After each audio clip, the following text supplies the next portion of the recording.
welcome back to my channel. If you don't know me, my name is Sherry. I am a bilingual speech and language pathologist here in New York.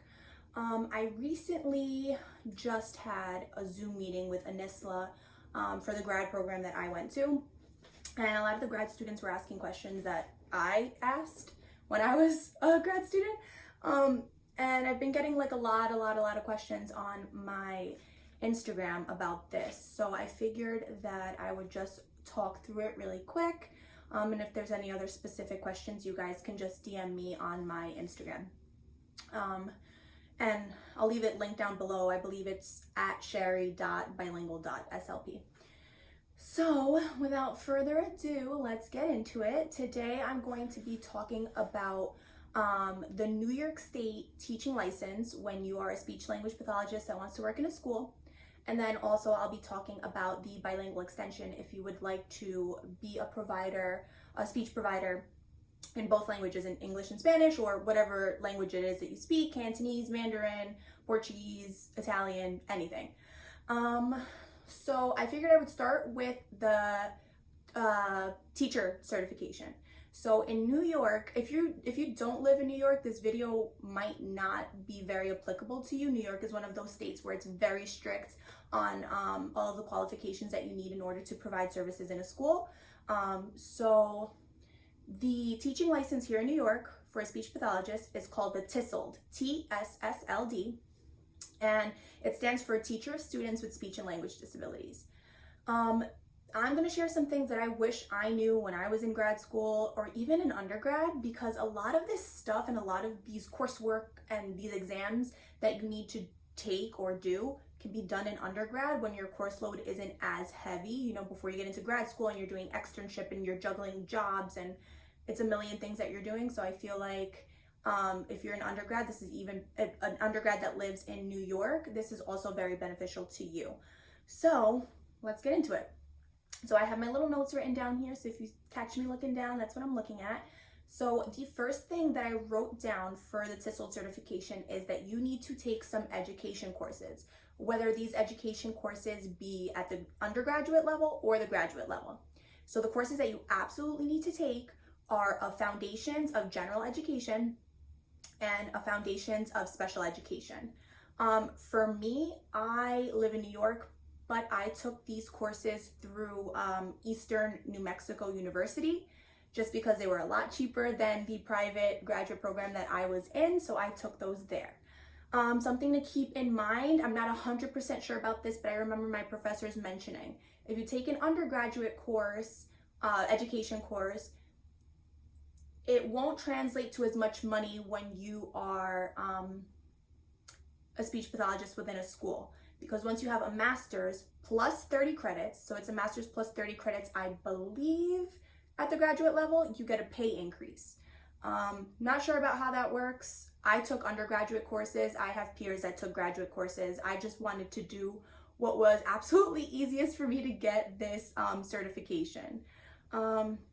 So it was Foundations of General Education, Foundations of Special Education. And I took those courses through Eastern New Mexico. The price was super affordable compared to other private schools in New York. So that was good. So those two education courses. Additionally, you need to take 2 literacy courses. The thing about your grad program, however, is that to my knowledge, almost every graduate program will have a language literacy and learning class that you need to take in order to graduate. I believe that this is across the board, anywhere you live. It's a language literacy and learning test. Wow, not a language literacy and learning test, a language literacy and learning course. Sorry, I'm a little scatterbrained today. So I took LLL. So that counts as one of my 2 literacy courses that I needed to take. Additionally, you can take another literacy class, again, whether that be at the undergraduate or the graduate level.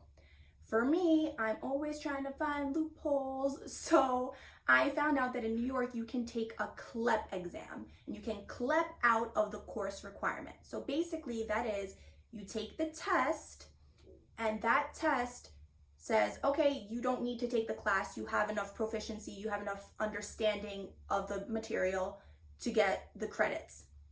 So the course that I took, I wrote it down. So it's a New York State Teacher Certification Exam. If you type that into Google, you'll find it. NYS TCE Literacy 065. That being said, I wasn't 100% sure that I was going to know all of the material on the test, and I'm a horrible test taker, and I hate taking tests. So I wanted to make sure I took it once, and that was it, and I never had to take it again. So that being said, I used study.com for that exam, to study for that. So it gives you like different modules, there's different chapters, there's quizzes at the end of everything to make sure that you're understanding what you're learning. And that was a godsend. It was super helpful. I definitely recommend study.com for that exam. Additionally, aside from the two education courses, aside from the two literacy courses, you also need the EAS exam, the Educating All Students. That is another New York State teacher certification exam. So if you type in NYS TCE EAS, you will find this exam. And they, I believe on their website, they also give you some sample questions of what the test is going to be like. They break down what information is going to be on that test. Again, I am not an education major. My mom is a teacher, but I don't know much about teaching or anything like that. So I got a study.com membership, and through that, I was able to study for a lot of the New York State teacher certification exams. So I was able to study for the literacy, and I was able to study for the EAS. So I highly recommend doing that. It was very, very helpful. Okay, so I mentioned the tests and the coursework. Aside from those, you will also need 150 hours of student teaching. I don't know how this is going to work at your program, but at the program that I went to, we call it double dip. So our externship hours, so our clinical hours that we did at a school or anything like that, could double as our student teaching hours. So as long as you're going well with your grad program and you have your externship hours, your 150 hours that you need will double dip. Yes, so you're gonna need to make sure that somebody from your graduate program will sign off on this. So make sure that you have all your ducks in a row and you ask either the department chair, whoever is in charge of this, hey, can I double dip and have my externship hours count as my student teaching hours in order for me to get my teacher certification? So that's very important. As I forgot to mention another part of the TESOL certification. So in order to get that, aside from the coursework, aside from the tests, you do need to take 3 workshops. And those workshops are the child abuse identification and reporting, the dignity for all students, also known as DASA, and the school violence and prevention and intervention. So those are also 3 workshops that you do need to take in order to get the TESOL. Now we're just going to talk about little extra things that you need. You do need to get fingerprinted by the state. I believe, if I'm not mistaken, that was around $120. I was hoping that there was going to be a discount because we're broke students, but that didn't happen. So there's the fingerprinting, and then also there's going to be a $50 to $60 fee in order to apply for the license. So when I went through this whole situation, it was the middle of the global pandemic. It had just started. I graduated May of 2020. So, sorry, I got cut off there. I believe I said I know what I was talking about. So you have to apply for the teacher certification. And when I was doing that, it was the middle of the pandemic. Things were crazy slow. I applied for it in May and I didn't end up getting it till probably mid-September when I had already started my job. The good thing is that I had a very close relationship with the people that I worked with. They knew me from before, like from when I was a grad student, and they knew I had completed the coursework, so they allowed me to start working because they knew I had all of the requirements done. It was just a matter of, and I had paid the fee, it was just a matter of somebody signing off and saying, okay, here you go, here's your certificate. So the sooner you do that, the better. Definitely just try to get that out of the way. So the next thing that I'm going to talk about is the bilingual extension. So if that's not something you're interested in, you could skip on ahead. Once you have your teaching certificate, there is extensions that you can get added on to the certificate. So my extension is the bilingual extension. So that's what I'm going to get into now. So another thing that I wanted to mention, yet another test. You're going to hate me right now, but there's so many tests. That's why I'm saying if you could start early, if you can start in undergrad, I highly, highly, highly recommend it. So one of the exams that you will need to take is called the BEA. It is another New York State teacher certification exam. So it's called the BEA 024. So this exam, it assesses your comprehension and your language proficiency, your ability to speak the second language fluently, for you to be able to read it, write it, speak it, all of that. So it is composed of multiple choice, spoken parts, written parts. And for this exam, it is important to keep in mind that there are very few locations where you can take it. When I was looking into it, the only places you could take it, I live in Rockland County, so like the suburbs of New York City, the only place you can take this exam, as far as I'm concerned, is in the city. So keep that in mind. Keep the travel time in mind. If you're a person who gets stressed driving in the city like me, find accommodations. I made my husband drive me because I was like, there's no way I'm driving to the city and then taking an exam. Not happening. I will have a panic attack.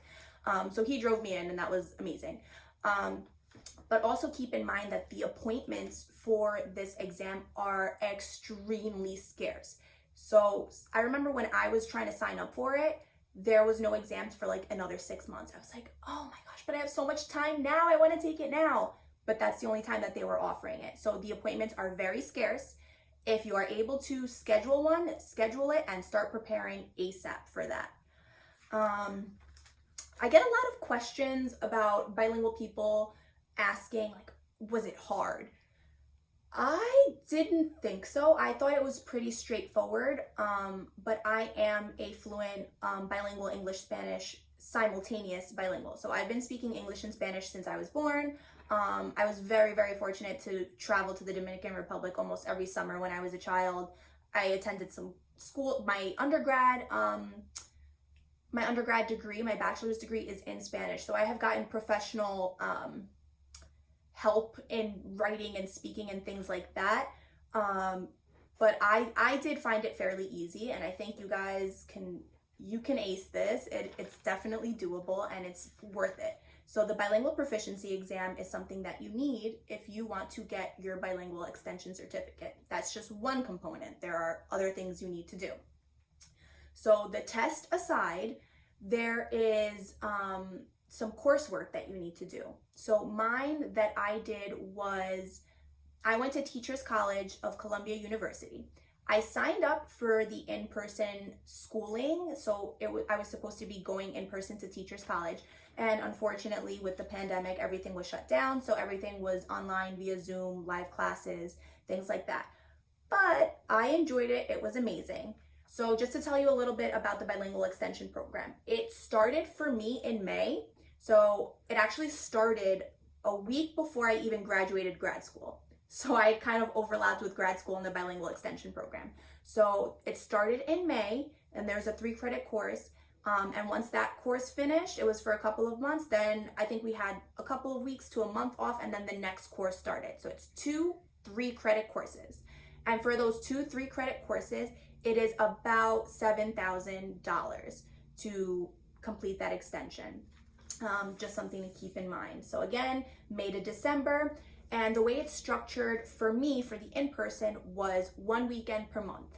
So 1 weekend, Friday night, Saturday from 9 to 4, Sunday from 9 to 3, I had a class, 1 weekend a month. We also had, in between those classes, we had assignments due and things like that. We also had 1 quiz per month.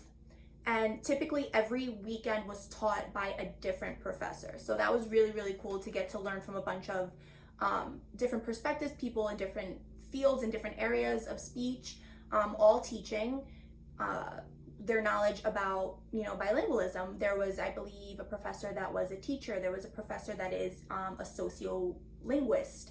The department chair, which I rave about, Kate Crowley, she is a lawyer who is also a speech language pathologist. So she offers a lot of insight into things and the law and culturally appropriate evaluations for students so that you're not underdiagnosing or overdiagnosing students. So that's another thing. So that was the exam that you needed to take, the 2 3-credit courses, and yeah, that's it for the bilingual extension.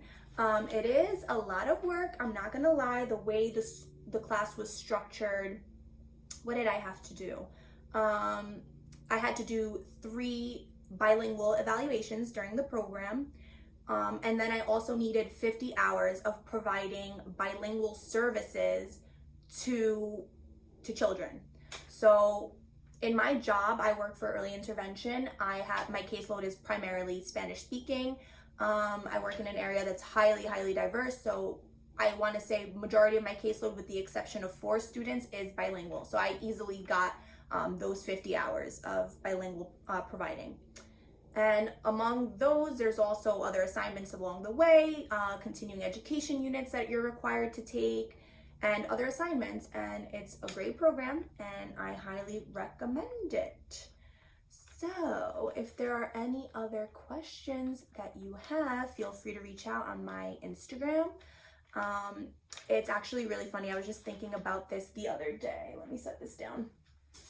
I was thinking about this the other day, that when I was in undergrad, I went to SUNY Plattsburgh, and I remember learning about cleft palate, and I was really interested in it, in craniofacial anomalies. So I remember going on YouTube and just watching some videos, and it turns out that the video I watched, it was a cleft palate video in Spanish, and I was like, whoa, this is so cool. I've never heard somebody speak in Spanish, talking about speech and speech related issues in Spanish. This is really cool. So I started watching a bunch of those videos. Full circle moment, I had to watch a CEU on cleft palate for my last weekend of my bilingual extension program, which just passed in December. And I was watching this video, and I was like, why do I know this? This looks so familiar. And it, like, light bulb. I was like, I saw this video like 4, 5, 6 years ago. And the people speaking in the video were my mentors at Teachers College. It was Kate Crowley and Dr. Kate Crowley and Dr. Miriam Baigori. And I was like, I've seen this video before, like law of attraction. I like willed it into my life. It was always something that was meant to happen. I feel like I was always meant to service the population, like the bilingual, the multicultural population, and make sure that, students aren't getting overdiagnosed and that they're receiving appropriate evaluations, appropriate services, that their cultural identity is not being taken from them, that people aren't telling them, hey, you're gonna confuse your kid by speaking to them in 2 languages. Absolutely not. Don't ever say that to anybody, because it takes from their cultural identity. And I've seen it happen with my little brother, and it's awful. So that's it for now.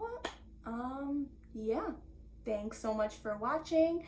And I was thinking about possibly doing a video on bilingual evaluation. So if anybody's interested in that, just let me know in the comments or anything like that. So yeah, thanks for watching. Bye.